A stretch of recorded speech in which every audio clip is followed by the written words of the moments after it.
Well, we find ourselves in slightly different surroundings today, and things are all a little bit up in the air at the moment, and I'm hoping they'll get back on track soon.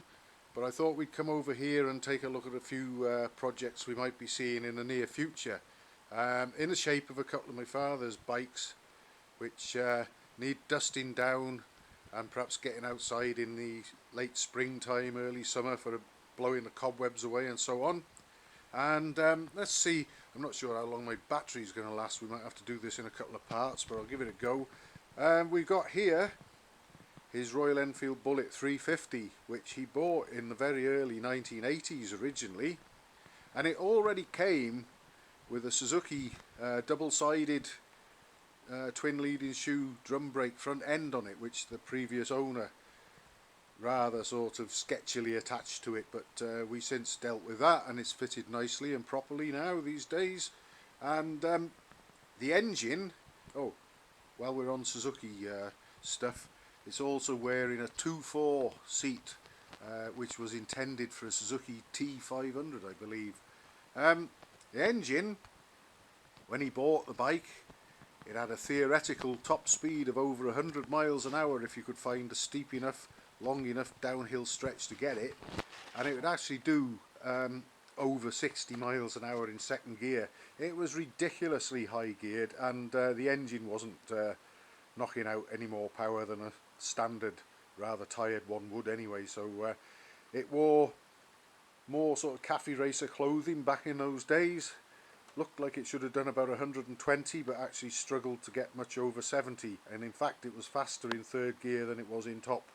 But we decided to do something about that, and of course this is where I learned that not only fitting an alloy barrel and a high compression piston helped, but also shortening the cylinder barrel. And this, I think, was one of the first that I removed 2mm from the cylinder barrel height on, and it really woke up then. I mean, the compression ratio was about 9:1 on it before I shortened the barrel, and the bike would in its own time, it would sort of amble up to about 80 miles an hour perhaps, and if you were really lucky you might be able to overtake one or two slower things, but it didn't set the world on fire.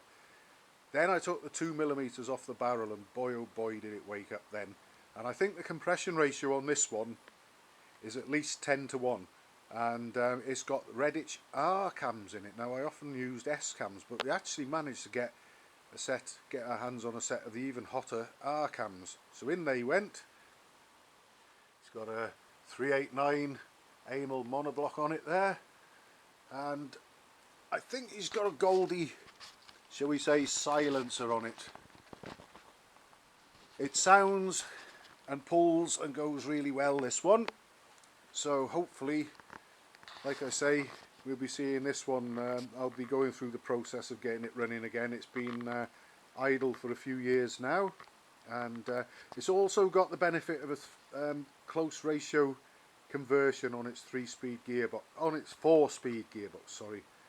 It's got the standard 4-speed gearbox, but it's got the higher first, second and third ratios, which are all being raised as a result of changing a couple of the gears in the close ratio conversion. And that's a big help on a 350, and especially on a tuned one.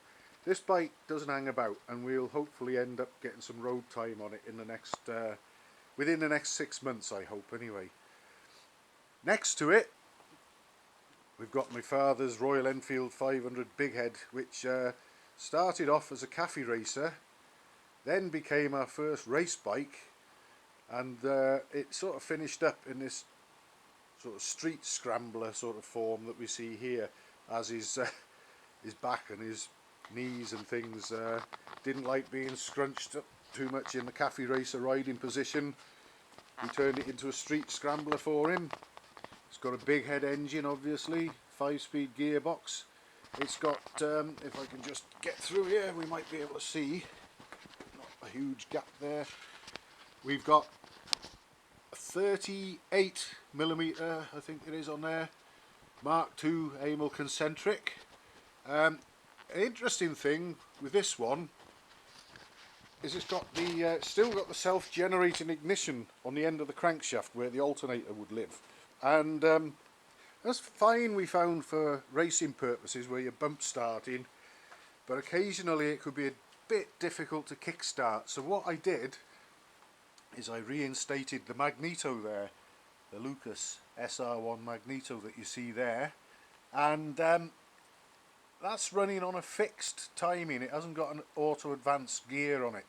Obviously you can't fit one there anyway because it's got the Fury timing cover on it with no provision for the advanced retard. There's no space. So it's on a fixed ignition timing, but I set it slightly slightly later, slightly more retarded than the electronic ignition. So what happens is you kick start it. If you don't get adequate spark at kick over speed from the electronic ignition, the magneto will get it started, and once it's running and spinning up, the electronic ignition obviously takes over and is more advanced than the magneto timing, so it completely takes over and the magneto doesn't interfere or affect with the ignition timing. So but it does give a spark at a slightly lower cranking speed than the electronic ignition. You can kick it fast enough to get it started on the electronic ignition, but the magneto's more tolerant and reliable, and you can just sort of kick it over more slowly and get it going. So that was a little idea I came up with for that one. We've got Norton road holder forks on it and a double-sided Gramica front brake, and we'll be seeing all of this in better daylight sometime in the future, don't worry. On the rear I modified a Kawasaki Z650 rear hub to fit. I think I skimmed something like a centimetre off the width of it where the sprocket bolts on to get it in there, and I built the wheels front and rear, and obviously offset the rear wheel rim against the hub and spaced everything accordingly, so I got the drive line to the rear sprocket right and the centre of the tyre on the centre line of the bike and so on. It runs a dry clutch, that's why you've got all those holes in the primary chain case. It's got a Bob Newby clutch in there and a belt drive, the big head obviously. So that's another interesting and exciting bike, and I know this one will do over 100 miles an hour with ease. And actually the first time it went out racing as a what we call number one, because the 500 that we've used in more recent years is called number two, the one with the black and yellow fairing etc. in the short and Manx frame. This was returned to road going duties when we built number two, but when this one first raced it actually went out with its headlamp taped up, I think, if I remember rightly, and it still wore a tax disc for the road, and it also wore road tyres, which my brother soon found out weren't up to racing when he landed on his backside. But lots to talk about there in the future about this one. And finally, over here we've got my father's what turned out to be, we bought it, we thought it was just a sort of a bit of a knock together field bike. Again, it's got Norton forks on it and a Norton front wheel or front hub, but this actually, from the front forks back, actually turned out to be a Redditch Scrambler, and we'll be looking at this one as well and hopefully dusting it down and getting it going in the very near future. So lots and lots to look forward to very soon, I hope.